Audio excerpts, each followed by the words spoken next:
Deputy Speaker, sir, thank you so much for giving me this opportunity. Sir, I must thank the Honorable Chief Minister for bringing a budget which has been laid out with certain policies which are very progressive. And as highlighted by the Chief Minister in his speech, to make our state amongst the top 10 states by 2030, I feel the budget needs more expansion. There is a need for policies of private sector participation in skill development, capital accumulation, and technology upgradation. Deputy Speaker, sir, I would like to discuss on certain issues only, that is relating to health, education, tourism, agriculture, information and public relations, social welfare, and so on, sir. So to begin with, sir, due to concern of time, I'll go straight to the issues and the points, and I'll start with the health department. Sir, I would like to quote Gautama Buddha when he says, to keep the body in good health is a duty, otherwise we shall not be able to keep our mind strong and clear. Sir, the 108 has delivered tremendous service to our people. The employees of 108 have been performing their duties diligently and are working day and night to ensure the service needed by the patients to reach them on time, sir. However, it is disheartening to see the employees' earning is hand to mouth after several employee strikes. The government through GVK had increased their salary. However, there was disparity in salary payments amongst the workers. The 108 employees had expressed their grief often through news channels and social medias as the government had overlooked their issues. Sir, the 108 is 100% state funded. However, the functioning is managed by the GVK agency. Sir, I would like to know from the Honorable Chief Minister, why can't 108 be managed by our own government? Why do we need to outsource an agency to manage our 108 services? And the government should consider self-managing this important functionary, and I request the government to kindly take this issue seriously. So I would like also to remind that the 108 employees' contract with the GVK Emri will end on the 31st March 2022.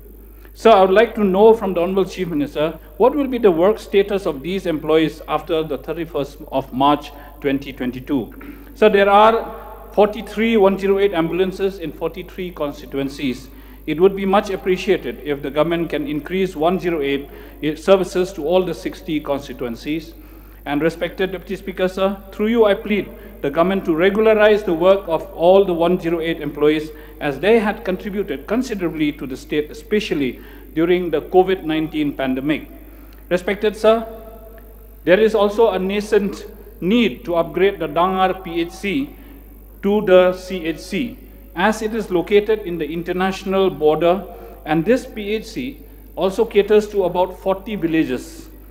So the upgradation of the PHC will save many lives, as patients will not have to rush and travel all the way to Shillong to receive medical treatment, which is about 100 kilometers away.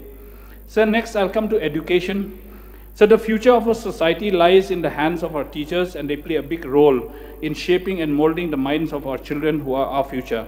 So it is depressing to see that all our teachers, ranging from the SSA, Fort teachers, and the RMSA, face one issue after another. Respected sir, compulsory and quality education will not be attained by all if the education department is found lacking to tackle these issues. So a few days back, I had spoken about the plight of the SSA and the Fort teachers, and today I'm going to bring forth the problems of the RMSA teachers, sir. Sir, there is a huge disparity in salary payment to the RMSA teachers. The headmaster and headmistress of these schools are drawing same salary as that of the assistant teachers, sir. Moreover, well-trained and efficient teachers are resigning due to irregular disbursement of the salary, which has been pending for the last 5 months. Respected sir, I request the government to look into this matter, as the payment of salary should be regular and based on seniority, experience, and educational qualifications, sir. Sir, the question also arises on the longevity of their employment, as they have to renew their contract every year. And this is a serious matter that has led to insecurities among our teachers, sir. Besides the minimal salaries that they receive, they additionally wait months for the government to pay them. Living on debts has unfortunately become a lifestyle for our teachers, as there is no other means to meet the needs of their families, sir. So I plead the government to take issue of the teachers seriously and provide the required infrastructure and the essential manpower that the RMSA schools deserve for the welfare of our students. Fencing of the school compound, appointment of chowkidars, appointment of office assistants, provide recreational equipments for the required and overall well-being of the students. So the government had also given an assurance that residential schools will be constructed in every district. So, but till today, there are no reports on the progress of such schools which were already under construction. Respected sir, there is a residential school which was under construction in my constituency in Lauba area, and this school has not progressed any further since 2018, sir. So the construction is still incomplete, and I do not know when we will see the light of day of this residential school, sir. I would like also to bring to the notice of the Honorable Chief Minister that the part-time lecturers of the Kiang Nangba Government College in Joai were given a task to attend to their duties to the morning shift of the college, but are being deprived of their salary rights, which were supposed to be reimbursed to them by the government once a year. Today, they are paid a meager amount of rupees 5,000 only, while the government had made a bold move to accommodate maximum numbers of about 1,200 students in this particular college, sir. Therefore, Deputy Speaker, sir, through you, I request that the issue of the government, of the education department will be sorted as soon as possible, and not to forget even that the school deficit teachers should enjoy their pension benefits in the form of the DCRG as per the recommendation of the 5th Pay Commission, which is fixed at rupees 10 lakhs. Sir. So on tourism, Meghalaya undoubtedly is a state blessed with scenic beauty.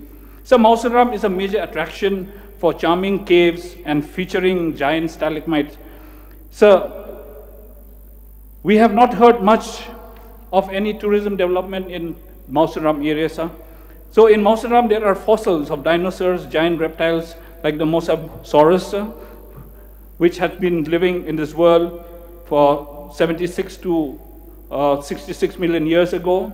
And these fossils have been discovered in the Lauba area of Mausaram, sir. Therefore, I request the government to kindly promote the natural beauty of the place, and I would really appreciate if the government could provide basic amenities like hotels or resort and protective gears for the visitors entering the caves as safety measures, sir. So I'm coming to agriculture sector. In Meghalaya, 81% of the population depends on agriculture, especially in rural areas, sir. So this sector provides both food and employment to the people. However, with the price suppression on the vegetables produced, our farmers are withdrawing from farming activities. Without them, the entire state will suffer immensely. The inflation in the market price of urea has put pressure on the farmers, as it is too expensive to purchase. Earlier, the cost of urea was just rupees 400 per kg, and while today the farmers pay rupees 1,000 to 1,800 per kg, sir. I would much be grateful if the government sets a minimum support price for various vegetables such as cabbage, tomatoes, and potatoes to ensure price stability for farmers, as these are the common man's food, sir. Sir, on the information and public relations, media is regarded as the most powerful weapon of the 21st century, and it is the need for everyone. The media landscape has moved beyond content, distribution, search, features, etc. Media in Meghalaya is playing a key role in reaching out to the masses in the rural as well as the urban areas. However, today, the media industry needs support. They so far have grown on its own without proper support, sir. The COVID-19 pandemic has hit the industry very hard, and with no or limited advertisement, the industry depends mostly on the government advertisement to sustain, sir. Today, even the print media is dying with limited resources. Printing newspapers is not easy anymore. Digital platform has bridged the gap, then public receives authentic information faster. There are only a few digital multimedia platforms in Meghalaya which are empaneled with DIPR after proper verification. So they receive limited advertisement from DIPR, and what is more surprising is that the advertisement which is given to a newspaper is charged at rupees 80,000 for the front page, and the digital media is given a mere rupees 3,000 for the top banner space, sir. For digital media, all the advertisements are given at the rate of rupees 3,000. Except a few messages and COVID vaccination advertisements, no major advertisement is given to digital media or websites. Despite their vast and fast reach, the digital platform is not properly used by the government. And another issue that the media face today is the pending bills that the DIPR has to pay. Payment of bills are made once in a year or once in 2 years. Irregular payment of bills is a big problem for media houses, and during the COVID-19 pandemic, when media houses depend on the government, advertisements delay in releasing a payment brought hardships to media organization. The process of submission of bills is complicated. Many a time bills got rejected as a complicated system had to be followed, sir. Another member, kindly wind up. Yes, sir, just 2 minutes more, sir. Just kindly, sir. You have already. As the media awaits new advertisement policy, there is an active need for enhancing the advertisement rate for digital media, and the advertisement rate should be increased. There is a need to save print media from dying, sir. Pending bills should be cleared every month. Sir, I'll just run through, sir. Relating to social welfare, sir, single motherhood is one of the growing problems in our society. So following abandonment, most men do not offer any financial support to their families, thus making it difficult for the mothers to meet necessary expenses. According to the NHFS 5 data, 41% of the households are headed by women, with 42% of the population living in a female-headed household, sir. In many cases of breakdown of marriages, women face the maximum challenges as she bears all the responsibility of the family. I would really appreciate if the Chief Minister could provide data on the number of single mothers enrolled under the Chief Minister's Social Assistance Scheme and the amount of financial assistance given to them so far. Sir, reservation of the people living with disability. So the Constitution of India ensures equality, freedom, justice, and dignity of all individuals, and implicitly mandates an inclusive society for all, including persons with disabilities. So according to the census 2011, there are 2.68 crore persons with disabilities in India who constitute 2.13% of total population. So in Meghalaya, the number is 44,317, which constitutes about 1% of this population, sir. This includes people with visual, hearing, speech, locomotor, intellectual, and mental disabilities, and nearly 80% of this population resides in the rural areas. I request the Social Welfare Department to conduct the assessment of the persons with disability on a regular basis, as most of the people living with disability are residing in rural areas. And sir, I request the Honorable Chief Minister to kindly monitor the 3% job reservation for these disabled people. Sir, lastly, sir, I'd like to request the Honorable Chief Minister to kindly highlight on the status of the border hut at Rungku and Lalpani. In the morning, in the question hour, I saw the reply of the Honorable Industries Minister that the Rungku border hut is functional. But I would like to inform this August House that it is not functional and it has not yet started. So the information that was placed on the table of the House today in the question hour is quite wrong, sir.